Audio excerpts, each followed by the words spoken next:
Hello everybody, welcome to another Stellaris video. Today I'm very excited to show you guys my first ever attempt at a 25x crisis run. I have no idea how it's going to go, as I don't do crisis runs too often, as I usually like to show builds for PvP, which usually involve year 30 or earlier, and today we're going to be doing something else, because we're going to be playing simply to enjoy the game and attempt to beat a very difficult crisis. To do this, we're going to be playing a variation of one of the builds I've already shown previously, and that is Parliamentary System Beacon of Liberty with the Overtuned origin. And we're essentially just going to be rushing Ascension and then playing a relatively normal empire and going from there. So let's go ahead and get started. If we take a look, we're using the very broken traits of Seasonal Dormancy, Pre-planned Growth, and Aquatic. And yeah, we're going to be doing Cloning Ascension as well. And that is basically everything that is really important with this build. For a homeworld, you can start Soul if you want. It gives you a size 18 homeworld and a nice system. But if you want a guaranteed larger system, it can be relevant to take Deneb. And I think that's everything you need to know. Also, we're going to be starting with a tiny system, 6 Grand Admiral AIs, and we're going to be playing against all crisis on 25x with standard multiplayer tech settings. In addition to that, I've cranked up the habitable worlds to 1.5x just to make sure more spawns are kind of fun to play around and there's a lot of planets. As I definitely enjoy having a planetary surplus in my games, as I find that to be just more interesting. Anyhow, we're going to go ahead and get started. We're going to do a very standard opening sequence for games that I like to play, which is, of course, Isolationist for extra unity, Civilian Economy for the extra consumer goods, and then swapping over to Utopian Abundance to allow our unemployed pops or our civilians to produce extra resources. And then in addition, we're going to allow all our pops to actually be civilians by just disabling essentially every single pop that isn't either an artisan or yeah, basically just every pop that is not an artisan. The artisans are the only pops we need currently. So yeah, this is a pretty funny setup. We're also going to leave the Prius here until we can finish our first tradition, which will be the Mercantile tradition. And we also do spawn in a nebula, which is quite cool, but it also means I can't immediately find my nearby planets, which honestly isn't a big deal, as when you're playing Overtuned and Ascension rushing in general, you don't need to take your colonies as soon as you can. You should just take them as soon as is convenient. And yeah, I would kind of recommend doing that. Also, we're going to go ahead and start with the Autochton Monument here, and also delete that as we don't need the extra amenities on our homeworld. And we can go ahead and open Mercantile now. And we'll quickly see our economy start to kind of spiral upwards. Yes, normally spiral is used in a negative connotation, but when you're playing Mercantile plus Overtuned, it is very, very strong. Yeah, recently I saw a Montu video about him ranking his top traditions, I believe. And I think he ranked Mercantile C or B, and I completely disagree because I believe Mercantile is the strongest tradition in the game. When we play multiplayer these days, and a lot of ways to rush Ascension are either banned or restricted from how strong they normally are, people default to trade builds, as it is a fantastic way to produce unity and consolidate resource production, especially now that megacorps are incredibly strong. I don't want to sell 40 minerals. Oops, I want to buy 40 minerals. That's a bit of a mistake there. And in case you guys aren't aware, megacorps can now build branches on each other, and the commercial forum branch is extremely overpowered in addition to that. So if you want to have a fun game, fill your lobby with mercantile megacorps, which have the 2 civics that boost commercial forums. I believe it's like trading posts. I forget the names of all of them, but if you look through them, you should be able to find them. Yeah, it's incredibly powerful. You can make all the AIs in your world those kind of empires, and you'll have a lot of fun playing any trade builds. In addition, Worker Cooperative is extremely good as well. In addition to Trade Fed, it kind of just is like picking your poison at this point. And we are not very lucky with the planets, just our 2 guaranteed so far. Also, we can turn on Veneration of Saints, because why not? And yeah, as you can see, we're already producing a pretty healthy amount of unity even before the Autochton Monument on our capital is done. And this should continue to go up even farther. If we want to min-max Ascension rushing, we should even turn on um, the trade policy, marketplace of ideas. This will give us an even larger boost to Unity, and we should see that I have a pretty ridiculous amount of Unity on the next update here, 270 Unity per month, and this is honestly without trying that much, right? We're just trade focus with, some extra, like, we're not even trade focused, right? We're just spiritualist and fanatic egalitarian, and then we just print out Unity like it's free. 1,600 Unity just from one event like that. And we could go one vision if we were maxing Unity, but we're going to actually take Mastery of Nature, as we only want to take extremely scaling focused tradition picks. And even things like research subsidy, or whatever it's called, tech ascendancy or one vision, aren't that good in the long run, as they kind of quickly get outscaled in their usefulness. I guess tech ascendancy is good throughout the game, but it doesn't actually boost tech speed, and we're going to eventually find all the technologies anyway, so we don't really need that.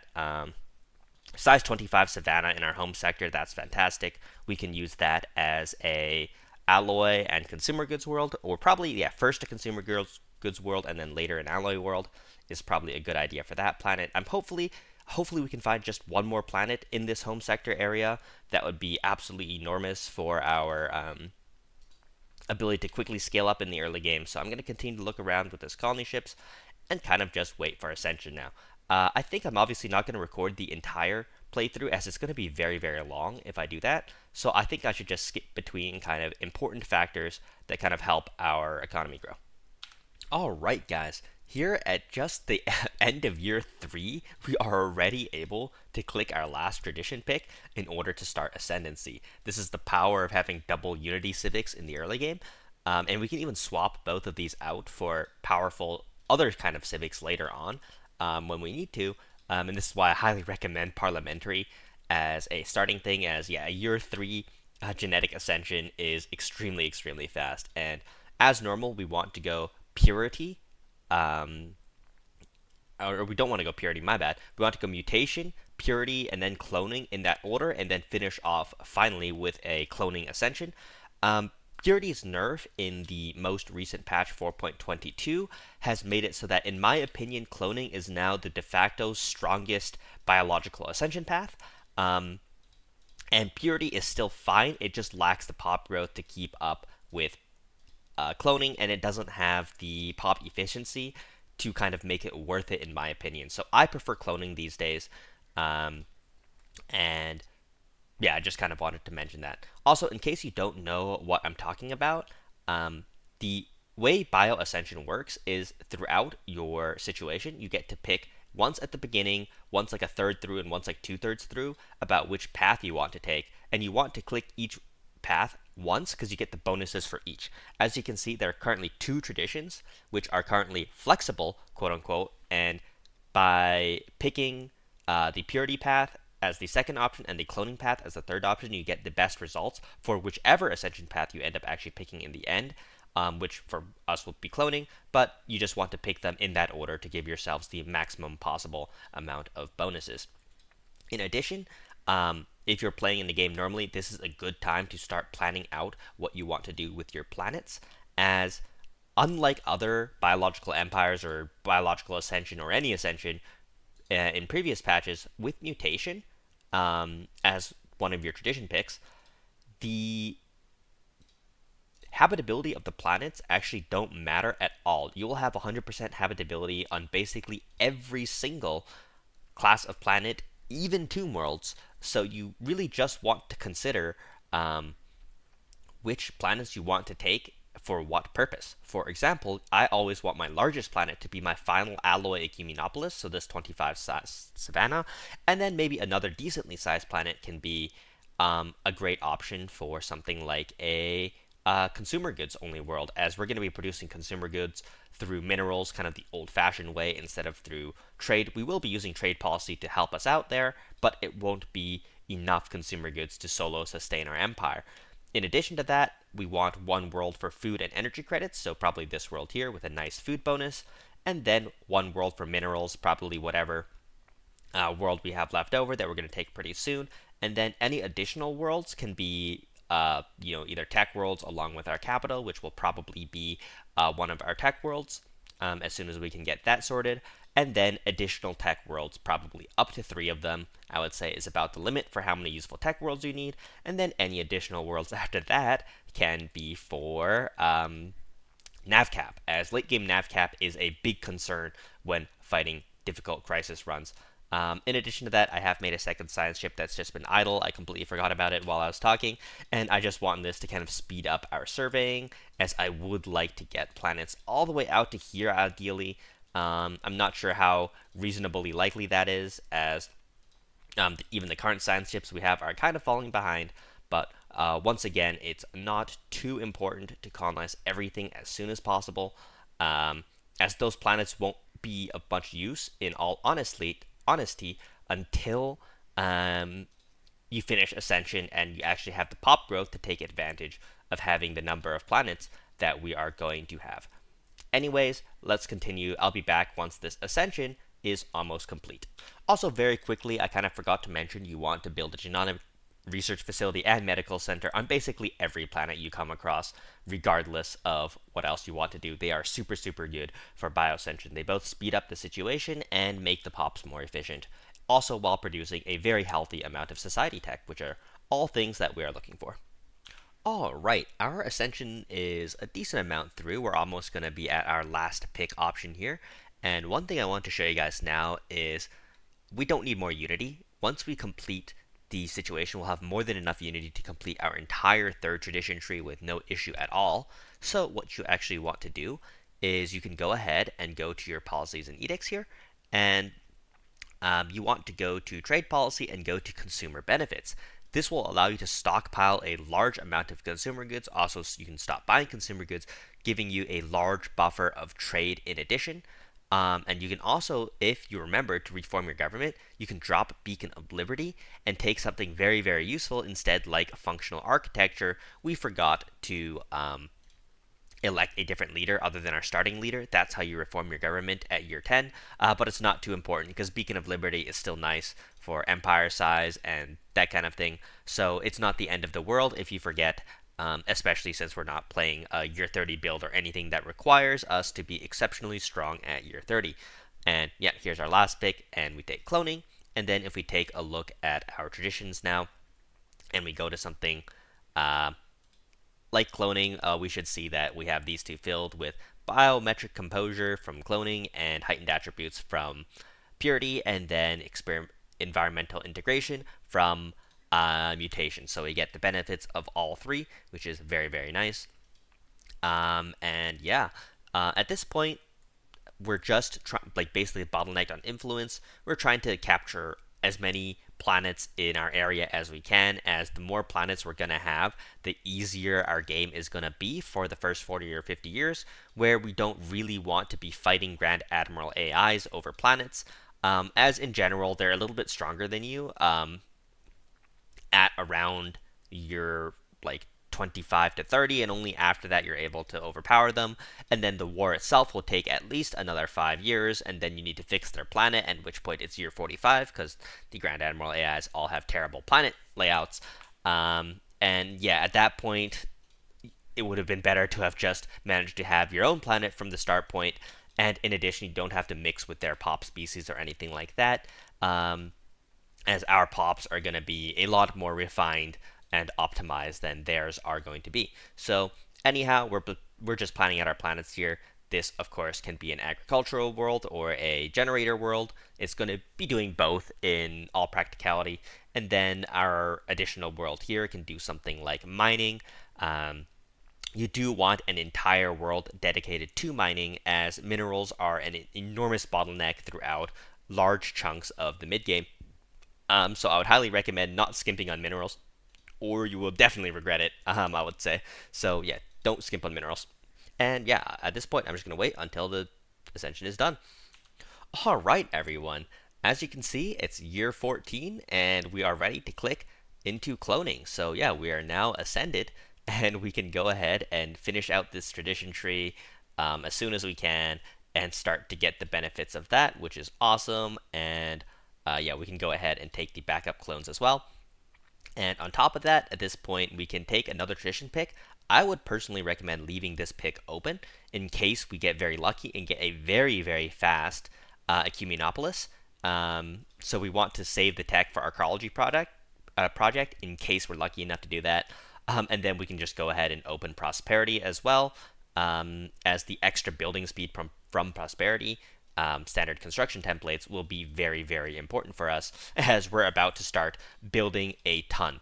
One thing we want to do now is we want to enable mineral subsidies and any other basic resource subsidies we have, and we want to actually enable these jobs as well. We no longer, like, we have tons of consumer goods which we're getting from trade, tons of mineral or tons of Unity as well. We don't really need these resources as much anymore, so instead we can focus on our basic economy in order to kind of expand as fast as we humanly can at this point.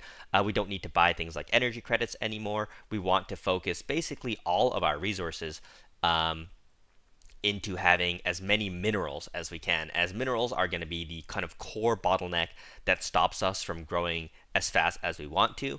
As I mentioned before, we want to eventually turn our homeworld into a research world as well, so we want to start building for that, although we will temporarily need the industry on here in order to sustain our consumer goods and that kind of thing until we can get our full-time consumer good worlds going. Or I said worlds, but more reasonably world, as you don't need multiple consumer goods world. In fact, like a third of an EQ or something in the late game should be more than enough, and then you can focus the rest entirely on alloys, as when fighting a 25x crisis, from what I understand, you can never have quite enough alloys. The more, the better.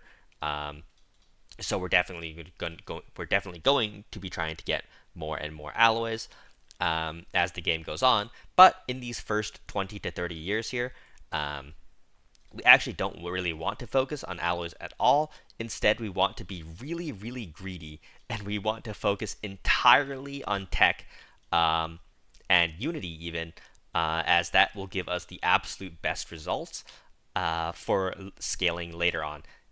Keep in mind, the crisis is quote-unquote spawning at 2300. I find it rarely spawns early, but in case it does spawn either on time or early, we're going to be really lacking fleet power to take on a Mac difficulty crisis at just year 100, as even if at year 45 or something like that, we have 3 to 4 EQs pumping out tens of thousands of alloys, we will still completely lack the ability to fight off the millions and millions of fleet power that I believe the crisis should have at that point in the game.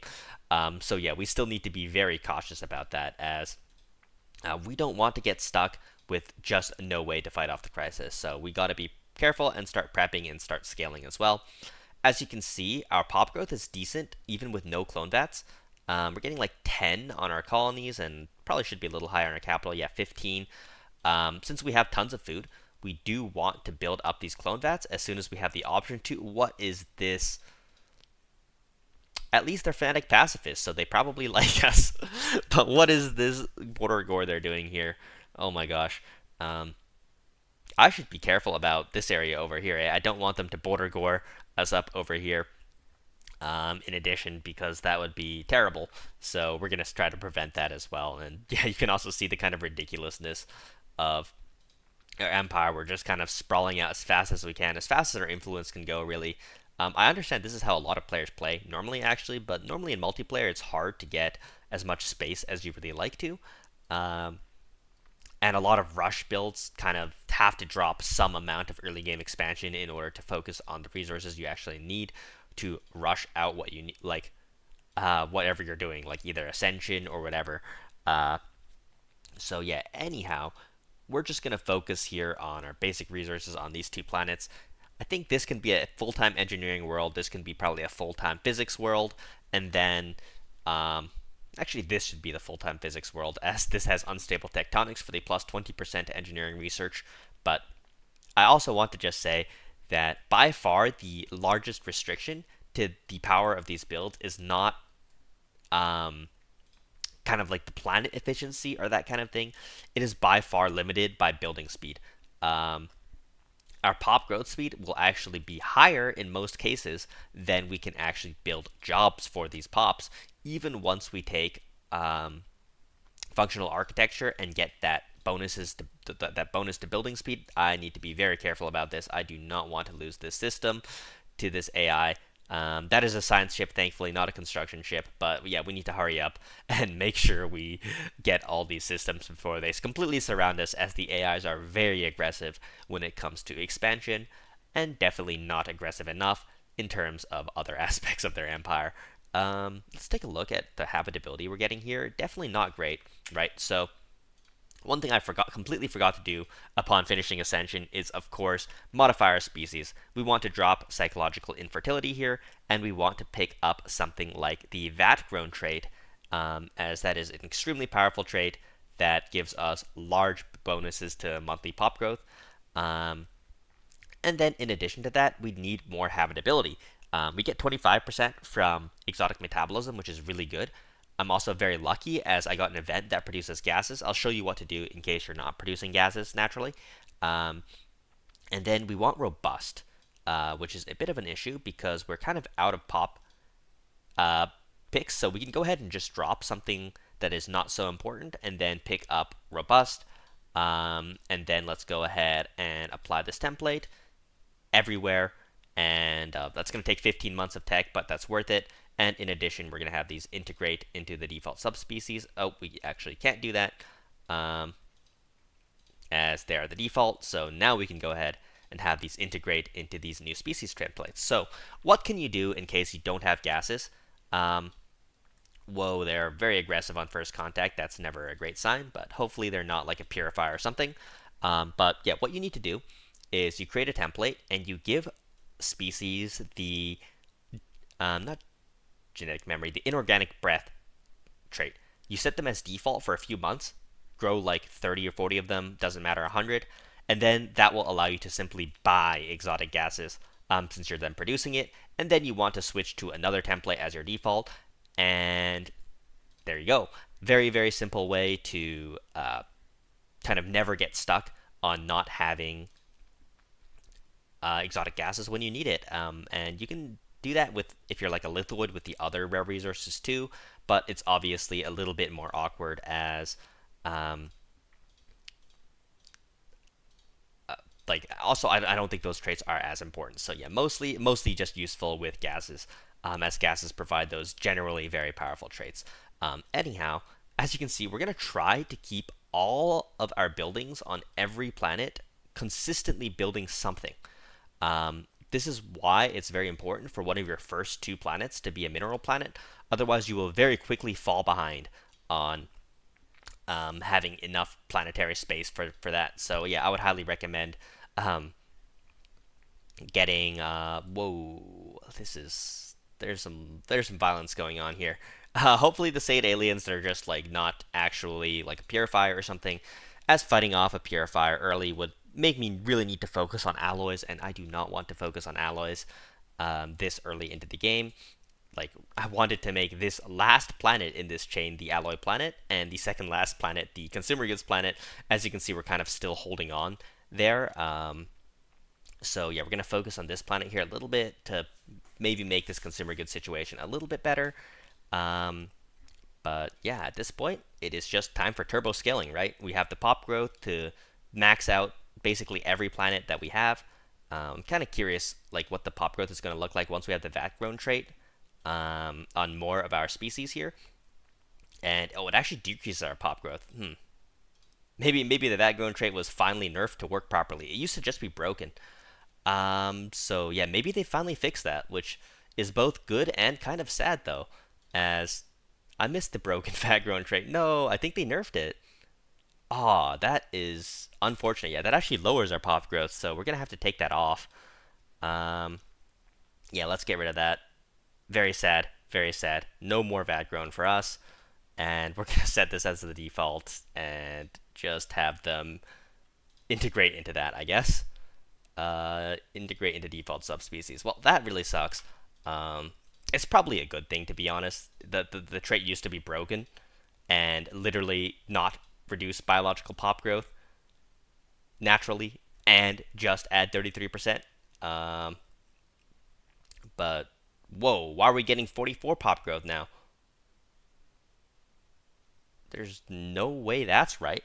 What? What are these numbers I'm seeing? I'm so confused. What did I do to make it 30 pop growth? If anyone knows what's going on, please let me know because I am clueless. Is this like what is going on? Okay, well, whatever we're doing now is definitely better. So yeah, let's not worry about vat grown there. I think vat grown is the issue. Um, yeah. Anyhow, let's just enjoy the very broken cloning pop assembly.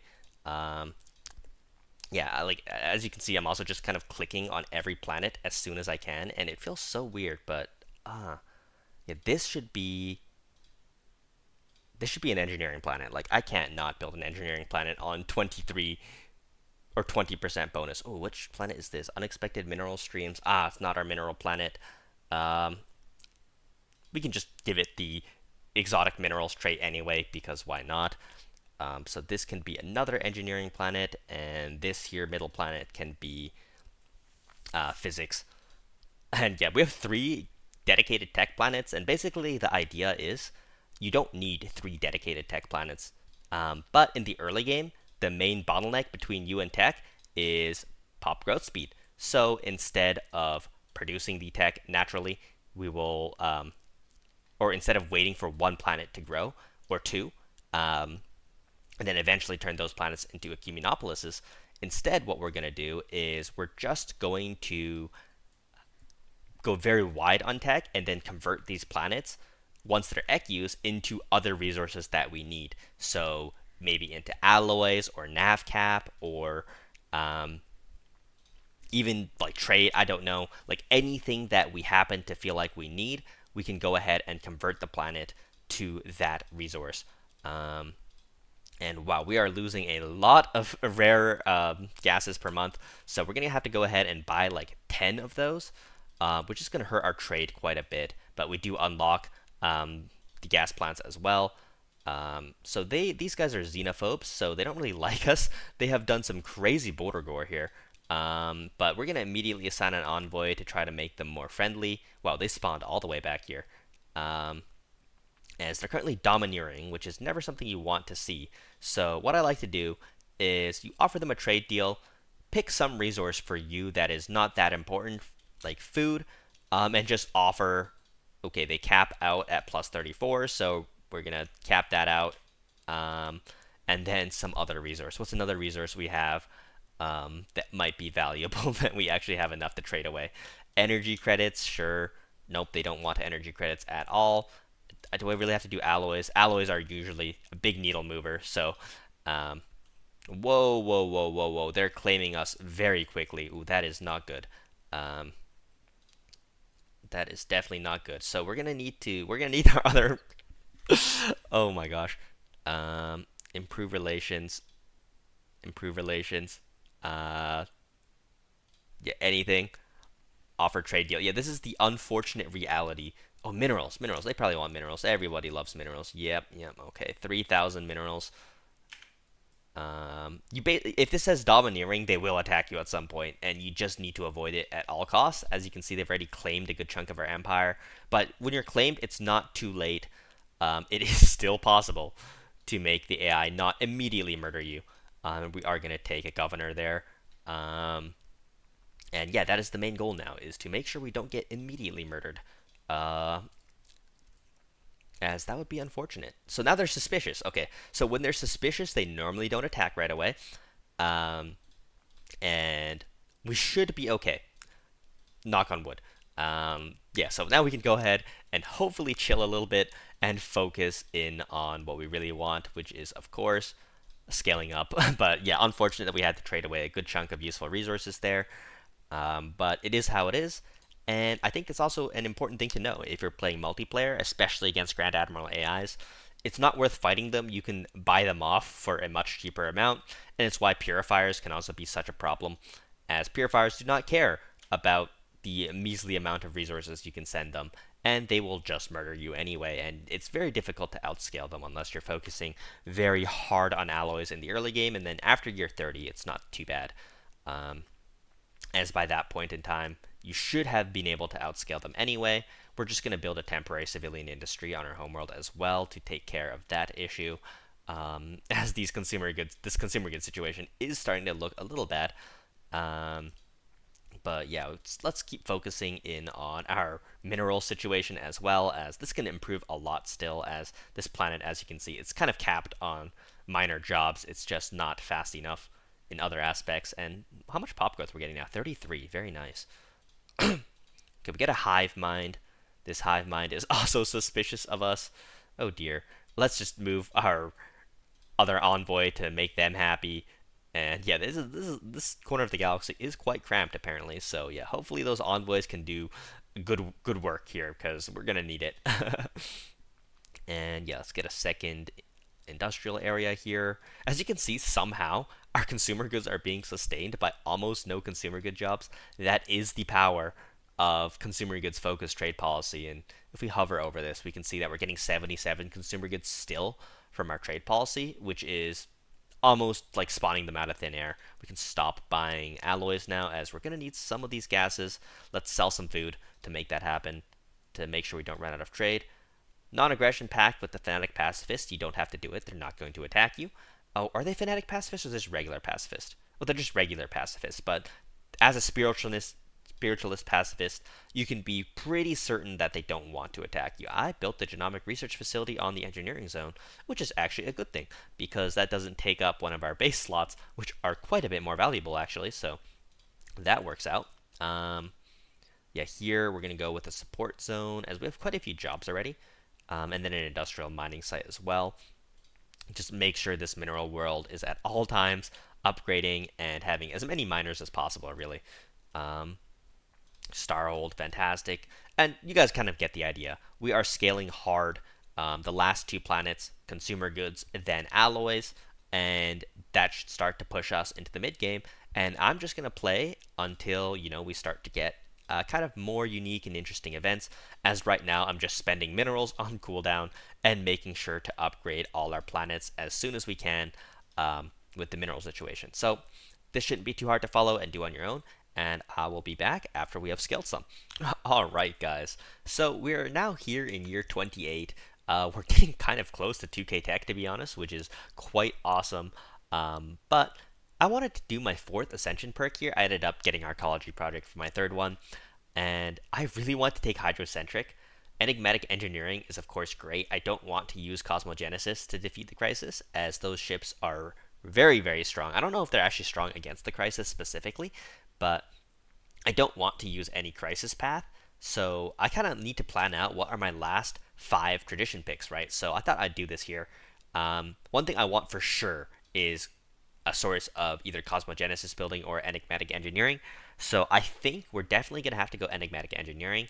Galactic Force Projection is kind of not necessary. 100 nav cap is nice. 100 Fleet Command is very nice. Except, do we actually need to condense our fleets? I think it's helpful with lag, but it's not otherwise that useful. I definitely need Galactic Wonders. You don't actually need Master Builders, as the +1 megastructure capacity is very, very nice, but not necessary. So that's 2. Galactic Wonders. Colossus Project is cool. I don't think we need Colossus Project. We just need a Juggernaut, right? So I think we actually have the space to pick Hydrocentric, which is really awesome. I love the idea of Hydrocentric. I don't know. I just like the way ocean planets look. So we're going to go ahead and take that, and we're going to start covering as many of our planets as possible with water, as I just like the idea of that. Hopefully we can find more than one ice mining station. I'm a bit too lazy to go search for them in an intelligent way, so we're just going to build star bases everywhere and hope one of them, besides our capital, actually has any amount of what's it called, ice mining stations. And yeah, I guess once we have them, we can start clicking Expand Planetary Sea on all our planets. I do want to turn all these planets into ocean worlds to give the maximum bonuses to all of my pops here, as I just think that would be very cool and just fun to do as kind of a thematic thing. And we're also going to take advisors here to try to hit the architectural interest button. It's probably the best trait you can get, as it speeds up build speed, which is, of course, one of our biggest limiting factors. And also, undoubtedly, supremacy will be necessary for the bonuses we get there. So we're going to go ahead and take supremacy there and just continue on scaling, building up all our planets here. And starting to prep some of these to become ECUs as well, as we're going to have EcuTech, or we have EcuTech already, so it's just a matter of actually getting it built, and we somehow only get chemical plants now. I guess our physics tech has been lagging behind our other sources of technology, so yeah. Look at that, almost 2,000 tech and 700 unity at year 30. What a world we live in, and it's not even like our economy is on the brink of collapse or something. It is very, very strong. All right, everybody. It took all the way until year 35 to find the third civic, which is a little bad, to be honest. But at this point, we can kind of drop Beacon of Liberty or Parliamentary. Should have dropped it a long time ago. I just kind of forgot. And instead, we're probably going to pick up some things that we want to keep for a long time, such as meritocracy is quite good. It's not absolutely necessary, but we kind of really want Ascensionists. Ascensionist is very good for ultra late game runs. And what else can we take here?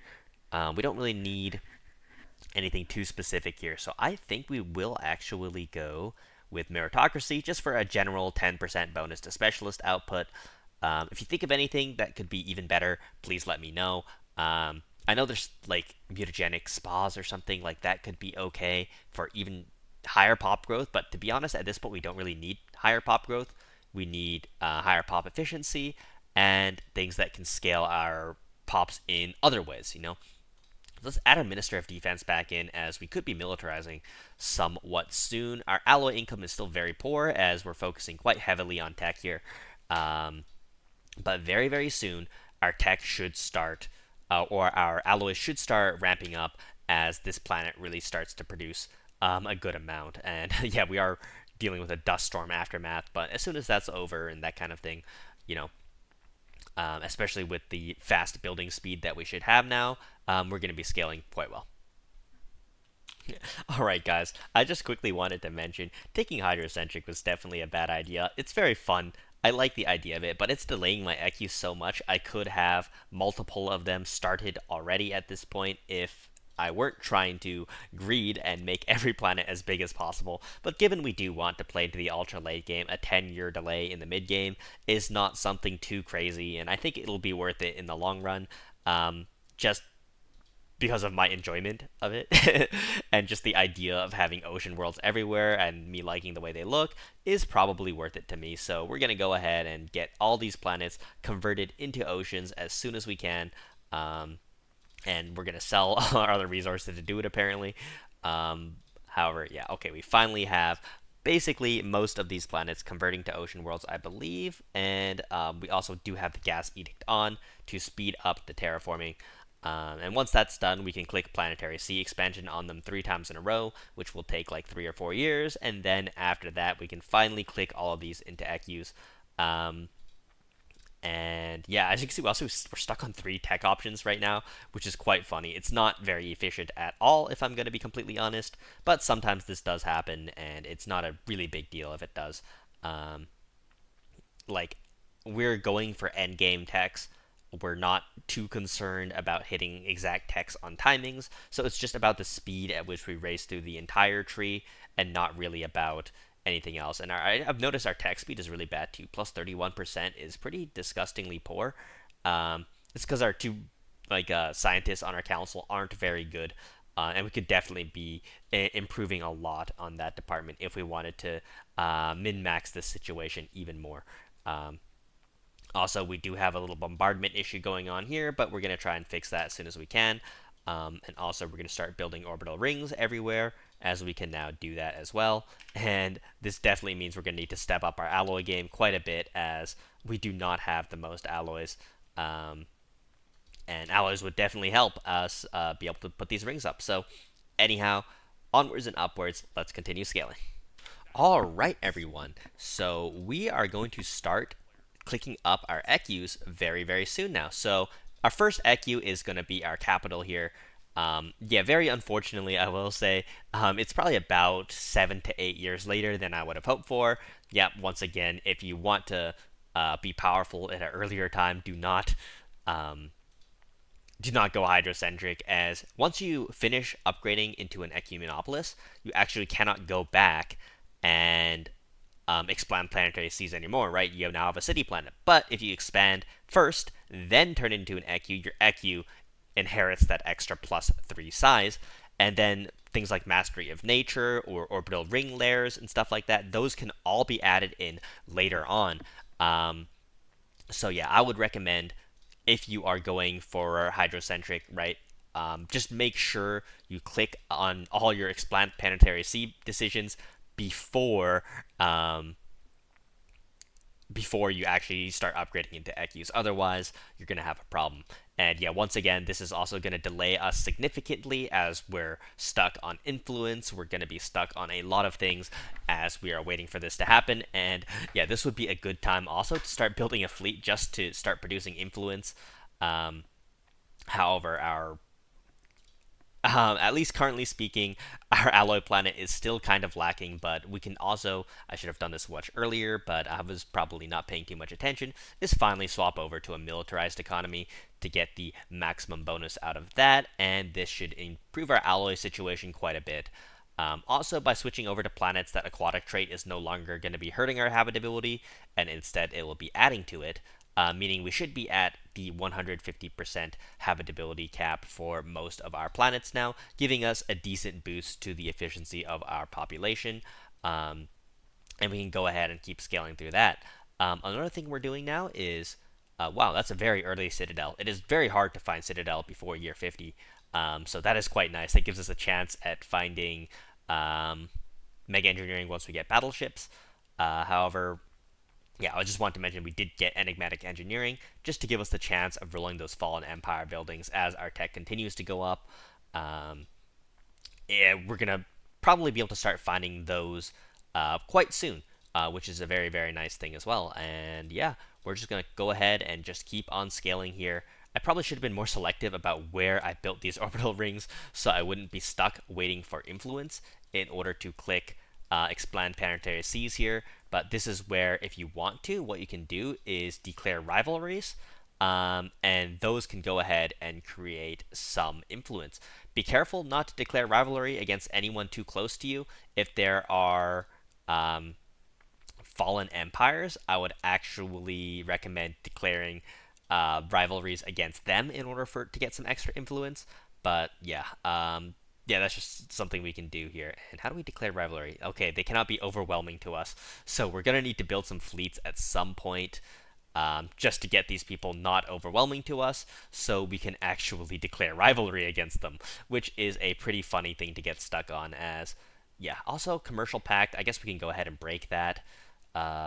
Where's the Hesicurian Associated States? I believe I have a commercial pact with these guys. We don't need that. Break the commercial pact. Save some influence here. And yeah, I'm definitely going to start to look to find some military techs now, so we can start to more efficiently start to militarize our empire. Just to get some of that influence from power projection here, as otherwise it's going to take a long, long time to start getting some of these ecumenopolises rolling. But anyways, even if we do get the ecumenopolises now, we won't have necessarily every single job available for them to fill up, so it's not a huge loss to not have them yet, but it's definitely considerable. And yeah, if we can avoid it, let's try to get them sooner. So yeah, this is just continuing the scaling grind. Welcome back, everybody. I just want to do a quick update. Our first ECU on our capital is done. And there's a few leftover building queues in here that I haven't quite sorted out yet. But yeah, it's looking fantastic here. I will say, yeah, I'm kind of shocked by the slowdown of expanding the planetary seas. I only have 2 ice mining stations in my empire, and in addition, I just don't have enough influence. I believe I have declared rivalry on everyone that I can. I haven't checked too thoroughly, but there's a lot of empires now that are either fully pathetic to me in tech and economy. And the Hesurican states was the only one I could declare rivalry, and I think that rivalry has broken now as well. So yeah, it's a little bit unfortunate in that sense that I can't get any rivalries to increase my unity, my influence gains. So all I can really do is build up fleet. And since I started so late, and well, my last kind of real world I put together was indeed my alloy world. which yeah has a lot of improvement. As you can tell, I forgot to build the alloy processing facility, and I was just like, oh yeah, we're right about that. We can always change that out to improve a little bit. So yeah, there's a lot of room to improve still, but yeah, our fleet building capacity is not excellent yet. As I do want the primary fleets we have to be battleships, as basically only battleships will be useful against the crisis at the end of the game, which is of course our main goal here. Although right now it's looking like the mini crisis is this purifier down here who owns literally half of this small galaxy, which is quite funny. But nevertheless, um, we're just doing a lot of things right now to try to improve our basic economy, as you can see, I will need a second energy planet at some point. So maybe this barren world over here. Oh, there's Dacia over there. Could be that, or maybe just this size 13 barren world here would probably make a fine candidate for a second energy planet, and then two energy planets and a Dyson swarm or sphere, I mean, should be more than enough in theory. So that's probably going to be what we're going to play for here. I do need to find a system to actually build the Dyson sphere, and I think Barnard's Star appears to be the only available option. So let's go ahead and build the Dyson Swarm here to get ready for the Dyson Sphere. I amazingly haven't found Mega Engineering yet. I have battleships and Citadels for probably quite a few years now. So we're just not getting lucky with 3K engineering tech. However, yeah, we're going to just go ahead and keep on scaling up. At this point, I'm not really optimizing that much. As you can see, we have civilians piling up everywhere. So I could be a lot better. Like, we could probably be pushing 7 to 8K tech if we had these earlier EQs. But once again, I'm going for that late game planet size just because I think it's kind of fun.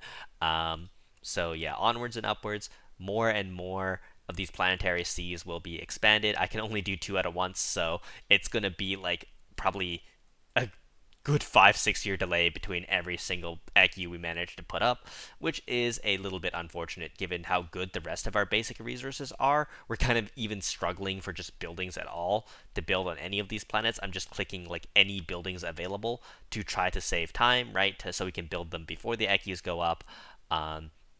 And yeah, like it turns out year 2300 is just a really early date to fight such a strong crisis, so we are like rushing in a lot of senses. And when we take something that slowed us down even a little bit, like these planetary seas, it has been a bit of a problem. Um, Anyhow, I still think it's worth it, as it's just kind of fun. So we'll be back after some time. All right, guys, just a quick update here. We've only started two more EQs since, which is definitely a little poor. But